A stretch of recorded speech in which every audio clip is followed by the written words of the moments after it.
Hello, second graders. This book, When Lightning Comes in a Jar, was written and illustrated by Patricia Polanco. Are you wondering what the title means? This book is about a very special family reunion. When people are related or maybe went to school together, when they meet up, it's called a reunion. What happens at a family reunion? Let's read the story to find out.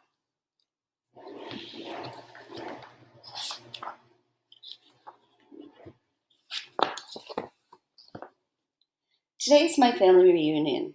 I can hardly wait. My dad's side of the family will arrive soon. It's been ages since I've seen them all. Before our reunions, we're always at my grandma's house, but this year it's going to be at my house. I'm so anxious to see my cousins, especially Lydia and Sandy. They will be wearing the same colors that we always wear at family reunions. They wore them at our last reunion. How I remember that day, Grandma and I stood in her front window, waiting for my relatives to arrive. I can't wait to see them all, I said to her. I know, she answered. Will there be jello like there always is? I asked. Yes, she answered. And baseball and croquet like there always is? And bag races too. And will you tell stories like you always do? Might, Grandma said, looking up at the sky, and we might catch lightning in a jar. Lightning in a jar? I asked. This was new.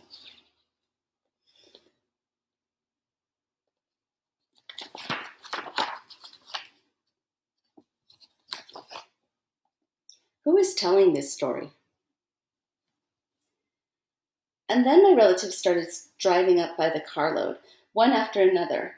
Finally, the car I was waiting for rolled up and my 5 cousins piled out: Sandy, Freddie, Billy, Lydia, and Carl.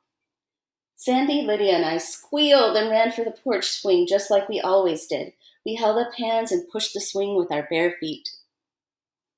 We told secrets that we kept for a whole year.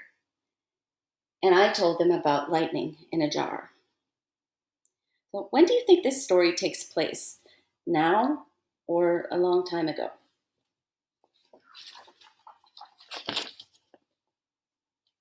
When my dad called out, "Who's going to help unload these baskets from the car?" we shouted, "We will!" And we lugged baskets full and heavy to the tables in the maple grove. Wonder how many jello salads there will be, my cousin Freddie asked. Gazillions, there always are, my cousin Billy answered. Sure enough, there were gazillions. They jumped and shook every time we bumped the table. They seemed alive. Bet there'll be as many meatloafs, too, my brother chimed in. There they were, as we unpacked them, zillions of meatloafs. They were all different, too.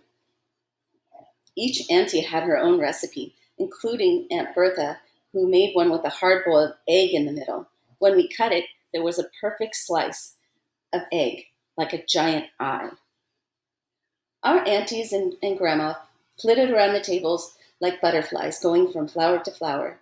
They perked up the lettuces or rearranged the tomatoes and set slices of meatloaf so they looked perfect.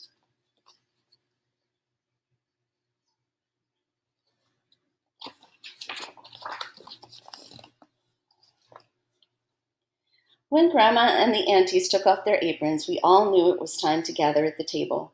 We all held hands. Uncle Waylon said the blessing. Then everyone sat down and dove into the food, piling it high on their plates, some as high as haystacks. My brother Richie was sitting at the table with some older girls that came with our older cousins. He was acting silly. I could tell he liked one of the girls. Embarrassing. When we thought we couldn't eat any more, Grandma and aunties put their aprons back on and started getting all of the pies and cakes from the kitchen. There was something magical about my grandma and her sisters this day, like they knew something worth telling. I did wonder how Grandma was going to catch lightning in a jar, and every so often I'd stop and ask her. She'd just smile and say, "Easy, Someday you'll do it too.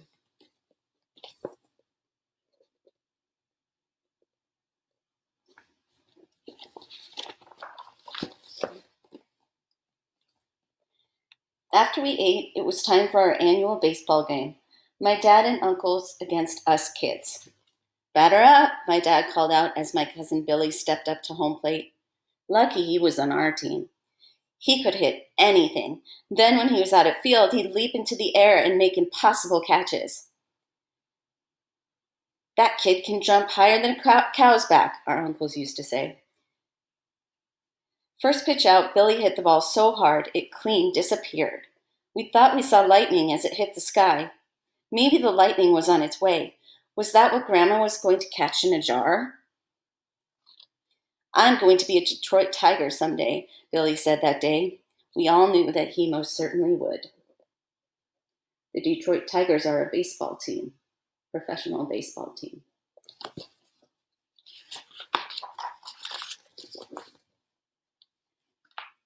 Next, it was time for croquet, the biggest game of the day, which our uncles kept interrupting with family quarrels about bent hoops, crooked wickets, and wanting to take reshots. We had bag races, watermelon seed spitting contests, and rides on Grandpa's draft horse, too, until Grandpa waved a yardstick in the air. All of us kids dropped what we were doing and ran to the milk shed. We knew it was time to get measured. We did this every year. I liked looking at the marks of my grandma and her sisters and her brothers on the same doorway, some shorter than mine. Hard to imagine that they were once little, just like me. Does your family do that? Mark how tall you are on the wall in the garage, maybe?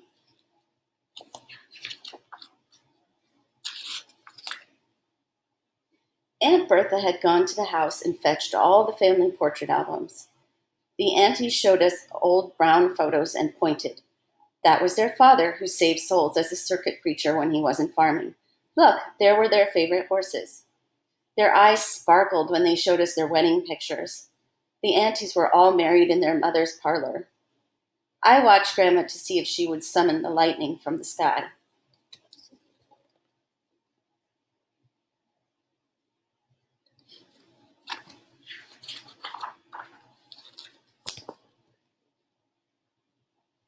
It's time for our family photo, Aunt Iva called out as she jumped up and grabbed her camera. We kids didn't like this part because it meant that any dirt on our faces would be scraped off with a hanky that our aunties had spit on, especially mine. Everybody smile, Aunt Iva sang out.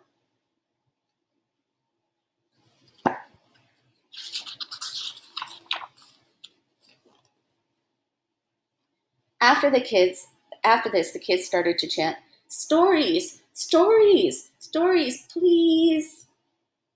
Grandma and her sisters and brothers started quiet and slow. Uncle Ernest told about milking cows faster than lightning.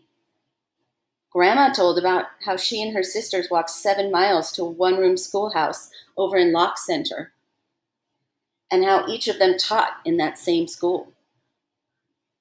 Then there was some quiet as Aunt Iva started fanning herself. We knew she was getting ready. I remember the day I was driving the rig home from school when I came upon a real rattlesnake. We all looked at one another. Rattlers weren't around these parts, so we knew this story was going to be good. That thing was all coiled up and shaking its tail. Not a rattling sound, something more like a loud buzz. Bellhorse just stood there and shook. "What did you do, Aunt Iva?" we asked.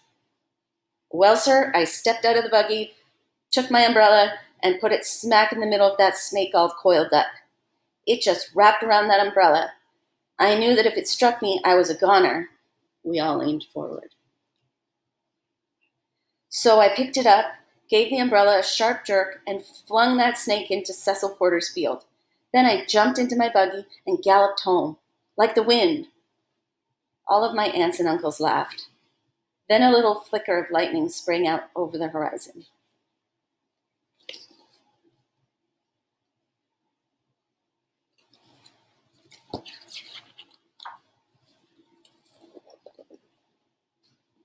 The air didn't move. Was some magic going to happen? Aunt Ada fluttered her fan. We knew she was getting ready to top Aunt Iva's story.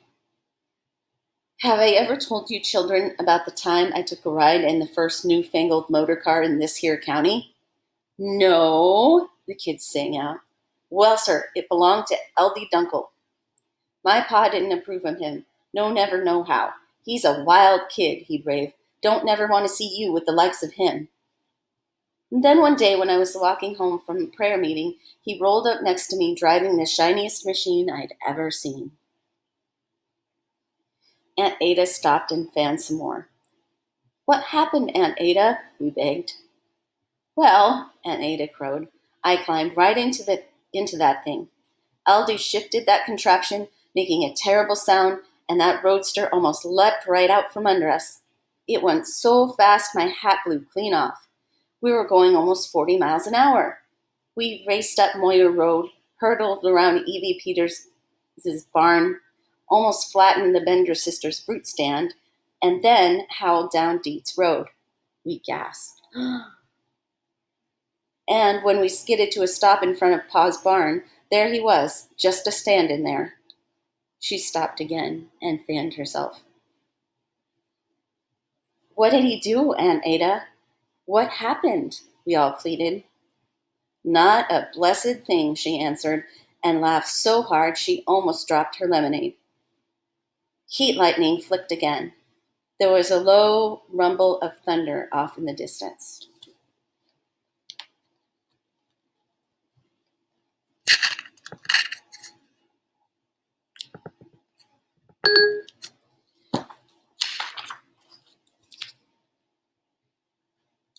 Now I watched my grandmother.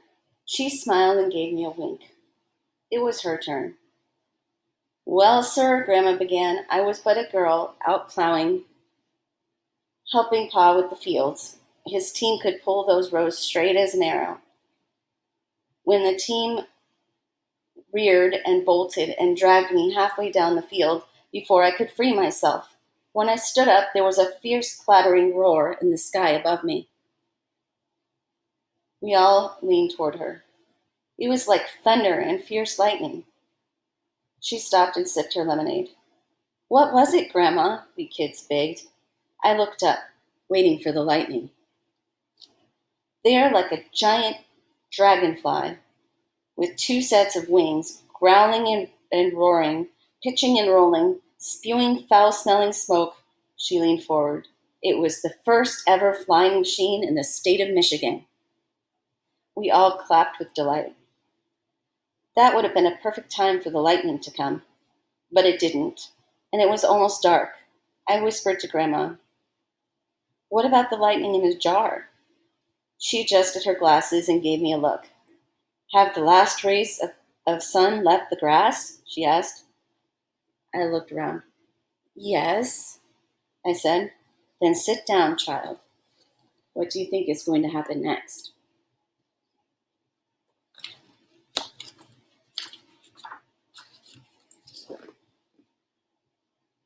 Aunt Bertha brought a wicker laundry basket full of glass canning jars and set them at Grandma's feet. Many years ago, when your aunties and uncles and I were but children, our grandpa showed us what I'm about to show you. She leaned down and touched the grass, cupping something in her hands. She thought for a moment and said, shadows lengthen, the day near done. Birds fly low at setting sun.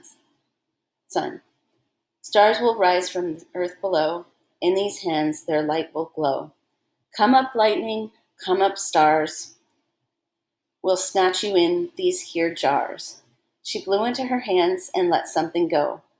It flew for a moment, then landed deep in the grass. We watched and watched, but nothing was happening. Low thunder rumbled just above us.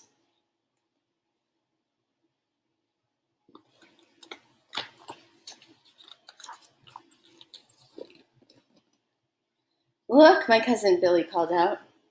A small burst of starlight puffed up out of the grass. Then more and more drifted up out of the carpet of lawn beneath our feet. Fireflies, we called out. We grabbed the jars, and the dash was on to capture lightning and put it in a jar. Grandma gave me a knowing look and smiled.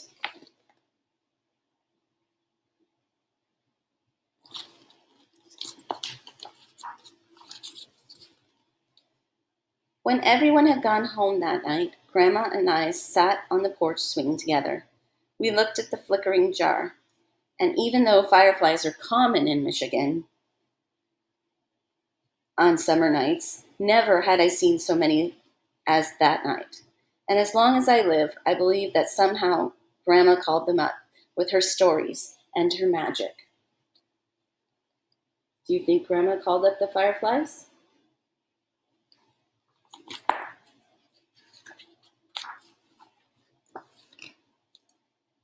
That night seems so long ago, but the reunion is here again. My family is arriving. Now, my heart is racing. We'll eat scrumptious jello and meatloaf, play baseball and croquet, spit watermelon seeds, and scrawl new measurements on my milk house door jamb. We'll look at photo albums, we'll laugh at some and cry at others. We'll remember the stories, how Grandma saw the first flying machine and Aunt Iva conquered the Rattler.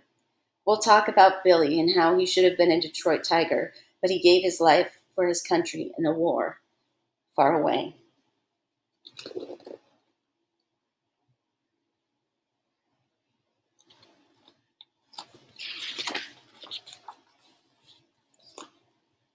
Then, when the sun is low and the shadows long, we'll all sit and fan ourselves in the shade of the maple trees. Only a new crop of children will gather at our knees. My father, my grandmother, my aunts, and uncles are no longer here. So now it is we who must tell the stories and bring them back for fleeting moments.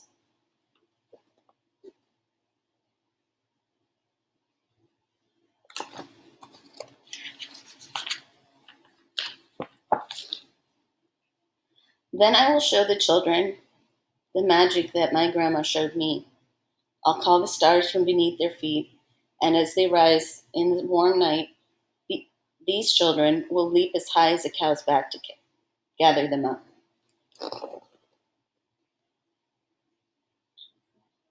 The main character is no longer the child.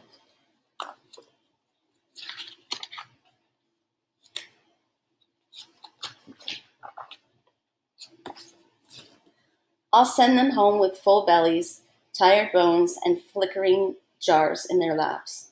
Their hearts will be overflowing, full of lightning, put there by folks who loved them even before they were born. Grandma knew this well.